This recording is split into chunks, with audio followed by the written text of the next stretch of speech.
Site of a Civil War battle that would be key in West Virginia becoming a state. I'm Wayne Worth and you're watching On the Road in West Virginia, R55 counties, Carnifex Ferry Battlefield State Park.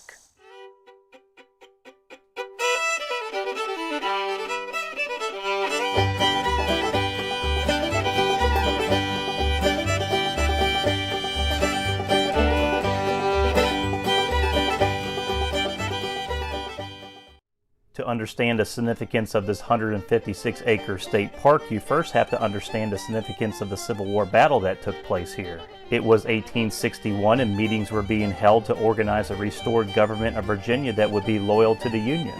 Those talks started in May of that year and the battle itself happened a few months later in September. At that time, the Confederate Army was jockeying for control of the Kanawha Valley, which had a thriving salt works and river access to the Ohio Valley and points west. So of course, having permanent control of this region would make quite a case for the folks in Wheeling when it came to deciding whether or not to create a new state. Now, 2 weeks prior to the battle, Confederate General John Floyd and his 2,000 troops staged a surprise attack on a volunteer Union infantry force of 850 men just up the road at Kessler's Cross Lanes.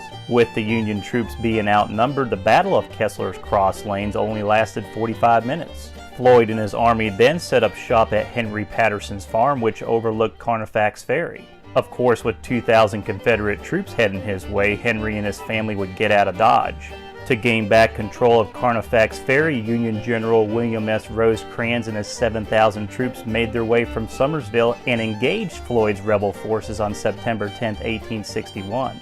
From there, a battle took place most of the afternoon at the Patterson farm, with the Patterson house being caught in the crossfire. Seeing that being outnumbered by 5,000 surely meant being slaughtered, Floyd and his 2,000 men during the middle of the night retreated down the steep ferry road and crossed the Gully River. And just like that, the Battle of Carnifex Ferry came to an end. Now, what is interesting is that a month after the battle, there was a vote in regions controlled by the Union Army to decide whether to create a new state.